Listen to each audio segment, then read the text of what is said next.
इन 5 हवन में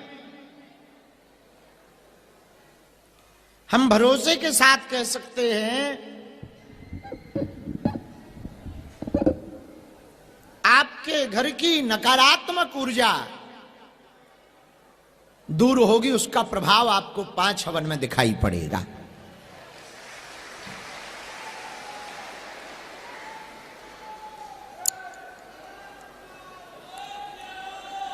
आगे अगर ये व्यवस्थित चला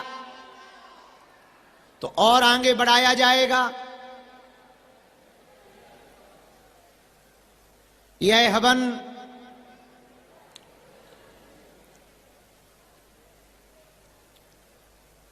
नकारात्मक ऊर्जा का बंधन हो, गंदे स्वप्न आते हों, घर पर बोझ दिखाई पड़ता हो, भय लगता हो, फैक्ट्री दुकान अथवा मकान में कोई काला जादू है ऐसा प्रतीत होता हो, उन सबके लिए ये 5 हवन बड़े प्रभावशाली होंगे। महीने अथवा 2 महीने में एक बार ऑनलाइन हवन करवाया जाएगा। बोलो सीताराम, जोर से बोलो और जोर से बोलो। साधु जी दूसरी बात सुनो, बहुत से लोग ऐसे हैं आर्थिक तंगी के कारण, व्यवस्था ना होने के कारण घर पर कोई ब्राह्मणों को बुलाकर पूजा पाठ अनुष्ठान नहीं करवा पाते। उन लोगों को अब अपने मन में हीन भावना नहीं रखनी है। उनके लिए ऐसा उपाय है, तुम्हारे पास तिल जवा चावल भी ना हो, 10-20 रुपया खर्च करके थोड़ा सा घी और शक्कर और लकड़ी रख लेना। हम बीज मंत्र बोल करके आपके घर पर, अपने घर पर ऑनलाइन बैठ करके आप हवन डाल लेना, उतने में भी प्रभाव दिखाई पड़ेगा।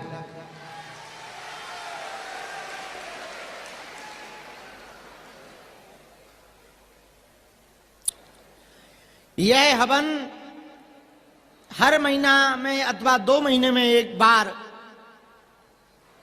YouTube पर, Facebook पर बता दिया जाएगा कौन सी तारीख को फिर से होगा।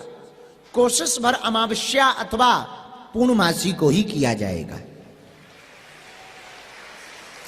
क्योंकि तिथियों का भी बड़ा महत्व होता है। जगह का, तिथि का, दिन का भी महत्व होता है। जो मिठाई दुकान में ली जाती है वो केवल मिठाई कहलाती है, पर वही मिठाई जब गुरु के हाथ से मिलती है तो प्रसाद बन जाती है। मिठाई तो वही है,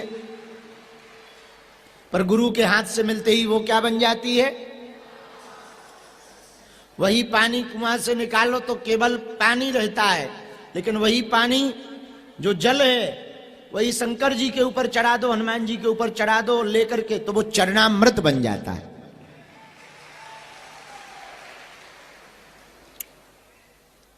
वही कपड़ा हमारे पास है, तुम्हारे पास है, लेकिन यही कपड़ा जब बढ़िया दर्जी के पास जाता है तो वो कोट पैंट अथवा शर्ट बना देता है, इतना अच्छा लगता है, वाह भाई वाह, क्या गजब का है। उसी प्रकार सोना, सोना किसी सुनार के हाथ में लग जाए तो वो आभूषण बना देता है। लोहा, लोहा किसी लोहार के हाथ में लग जाए तो वो हथियार बना देता है। हसिया, खुरपी, छेना, हथौड़ा। उसी प्रकार मनुष्य तन में कोई श्रेष्ठ गुरु के हाथ में कोई मनुष्य पड़ जाए तो वो श्रेष्ठ गुरु उस जीव को, जीवात्मा को महात्मा बना देता है। कोई साधारण जीवात्मा किसी अच्छे गुरु के हाथ में पड़ जाए तो या तो वो महात्मा बनाते हैं, या पुण्यात्मा बना देता है, या धर्मात्मा बना देते हैं। कोई अच्छे गुरु के हाथ में कोई व्यक्ति पड़ जाए तो क्या करते हैं? धर्म करो, भजन करो, जप करो, तप करो, यज्ञ करो, ध्यान करो, तपस्या करो, त्याग करो, भगवत कृपा पाओ, संतों की कृपा पाओ। जब कोई श्रेष्ठ गुरु के हाथ में हमारे जैसे लोग पड़ जाते हैं तो वो या तो धर्मात्मा बना देते हैं गुरु जी, या पुण्यात्मा बना देते हैं, या महात्मा बना देते हैं। उसी प्रकार आप भले ही रंग के हैं पर छोटी छोटी है अगर हवन की विधियां आपके समस्त कष्टों को जला करके भस्म कर देंगी। जैसे भयंकर आग में कुछ भी डाल दो वो जलाकर भस्म कर देती है, वैसे ये हवन की अग्नि में तुम्हारे पाप ताप संतापों को भी जला करके भस्म किया जाएगा। ये हवन की अग्नि भी पापों को तापों को जला करके भस्म कर देगी। इसी विचारधारा के साथ में हवन करना। पर भैया हवन तो करना, पंडाल तो बहुत बड़ा है, 100 बाई 500 है, लेकिन क्या बताएं कम पड़ गया है। तो काऊ की कुर्ता या साड़ी में आग मत धर देना। ये जरूर ध्यान रखना, जितने लोग शॉल ओढ़ करके बैठे हैं अपना अपना शॉल संभाले रखना कि तुम इधर वाह आगे करो स्वाहा और पीछे से हो जाए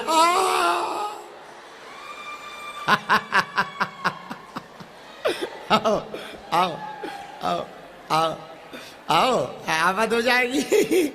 आओ, इसलिए पीछे देखे रहना, हो जो स्वाहा कर रहे वो आगे देखे रहना कि तुम्हारे आगे वाले को भैया कृपा बनी रहे। तो एक काम करो, कुछ बाल्टी पानी भी बीच बीच में धल लो,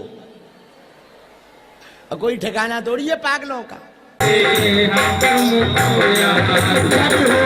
मुश्किल की घड़ियां मांगे तेरा ही साथ, मुश्किल की घड़ियां मांगे तेरा ही साथ, सबसे ऊंचा प्यारा सच्चा दरबार, सबसे ऊंचा प्यारा तेरा दरबार,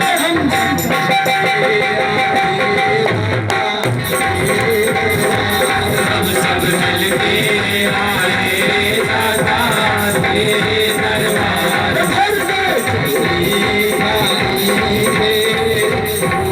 भंडार भर में गोली खाली तेरे पूर्ण भंडार।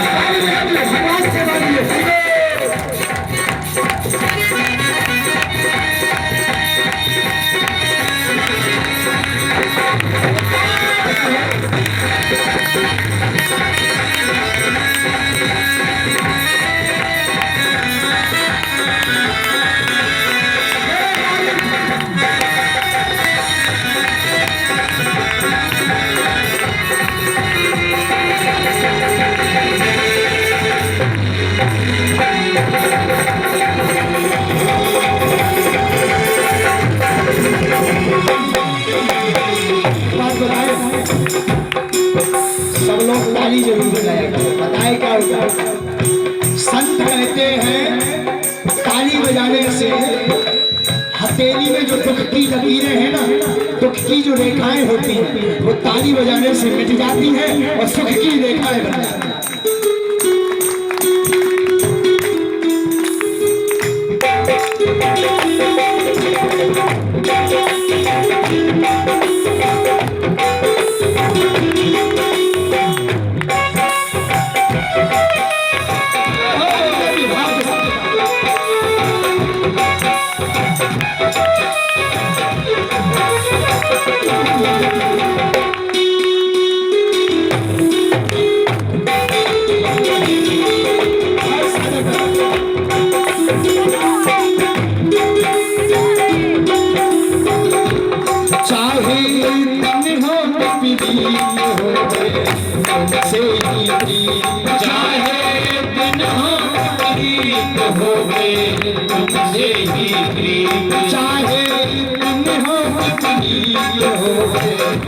से ही चाहे दिन हो गीत होवे तुमसे ही गीत। सच्ची श्रद्धा से गाएं तेरी भक्ति के गीत। सच्ची श्रद्धा से गाएं तेरी भक्ति के गीत। सच्ची मस्ती से गाएं तेरी भक्ति के गीत। सच्ची मस्ती से गाएं तेरी मस्ती के गीत। सपना में तेरे चरणों में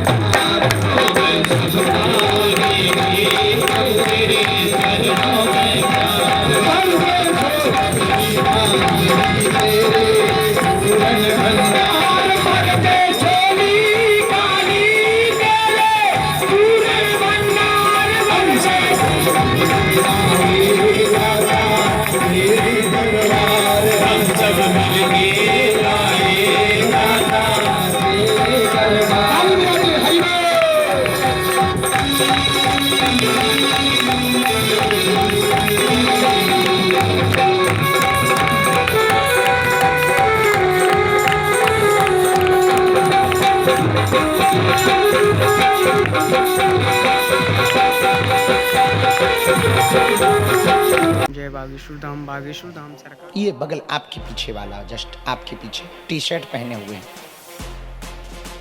आए। तुम बहुत पढ़े लिखे हो बेटा, बड़ा दिमाग लगा रहे थे। आजा हवेली में आजा, देख ले।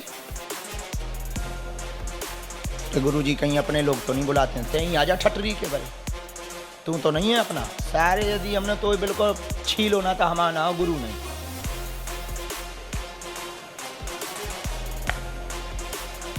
मूसर चंदा, कहाँ से आए हो? हैं? अंधेरी ईस्ट, यहीं के हो? हैं, इसीलिए उल्टी खोपड़ी है। क्यों बुद्धि लगा रहे थे तुम हम पर? क्यों लगा रहे थे? तुमने वहां खड़े खड़े ये सोचा कैसे? ऐसे ही मन में था। ठट ठटरी के घर बहुत इच्छा, बहुत रिस्क देगा, जाऊँगा किसी ना किसी दिन, जाऊँगा। लास्ट टाइम आगे कभी मिला नहीं, दुकान पे था, दुकान पे से डायरेक्ट आया, मैं जाऊँगा। फिर ऊपर से देखा, खड़े खड़े छत पे से देख रहा था। कौन छत पे से? छत पे लोग देख रहे, छत पे भी हमें लोग देख रहे हैं। इस छत पे तो पता है। जय श्री राम, जय बागेश्वर धाम सरकार बताएंगे इस दरबार के बारे में। फिर भी पुनः मैं आपको बताऊं, बागेश्वर धाम सरकार एक ऐसा दरबार है जो अद्वितीय दरबार जिसे कहा जा सकता है। यहाँ किसी भी प्रकार का कोई भी शुल्क नहीं लगता। निःशुल्क बागेश्वर धाम सरकार का दिव्य दरबार लगता है और दिव्य शक्तियों की कृपा से, बागेश्वर धाम सरकार की महत कृपा से, अति प्रेमवश कृपा से लोगों के साध्य असाध्य कष्टों का निवारण होता है। हम तो एक साधारण है, प्रभु से निवेदन करते हैं। हम ना कोई महात्मा है, ना कोई संत हैं, केवल प्रभु के एक दास हैं। और एक और चर्चा, बागेश्वर धाम आश्रम में आने के बाद अथवा फोन से जानकारी लेने के बाद आपसे कोई भी व्यक्ति किसी भी प्रकार की मांग करता है, दक्षिणा लेने की चर्चा करता है, उसकी शिकायत आप बागेश्वर धाम आश्रम समिति पर कीजिए और बताइए, जानकारी अवश्य दीजिए। क्योंकि बागेश्वर धाम आश्रम में किसी भी प्रकार का कोई शुल्क नहीं लगता।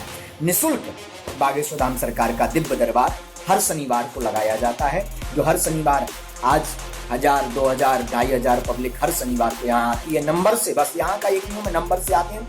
और बागेश्वर धाम सरकार का केवल संकल्प है, और इस दास का भी केवल संकल्प है, सर्वजन हिताय सर्वजन सुखाय, सभी निरोगी रहें, सभी सुखी रहें, सबका कल्याण हो गए, सभी स्वस्थ रहें। फिर प्रश्न खड़ा होता है महाराज जी की क्यों आप ऐसा करना चाहते हैं? देखिए, हमारा कर्म है, हमारा धर्म है सनातन धर्म की ध्वजा को फहराना, और हम फहराएंगे। आपका काम टिप्पणी करना, कमेंट करना आप करते रहेंगे। हाँ, जो हमारे धर्म, जो हमारे सरकार का आदेश है उसके अनुसार हम कार्य करेंगे। और बागेश्वर धाम सरकार देख, एक दिन ऐसा आएगा कि संपूर्ण भारतवर्ष में बागेश्वर धाम सरकार की महिमा पहुंचेगी।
से हथेली में जो दुख की लकीरें हैं ना, दुख की जो रेखाएं होती हैं वो ताली बजाने से मिट जाती हैं और सुख की रेखाएं बन जाती हैं।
सच्ची श्रद्धा से गाएं तेरी भक्ति के गीत, सच्ची श्रद्धा से गाएं तेरी भक्ति के गीत, सच्ची मस्ती से गाएं तेरी भक्ति के गीत, सच्ची मस्ती से गाएं तेरी मस्ती के गीत।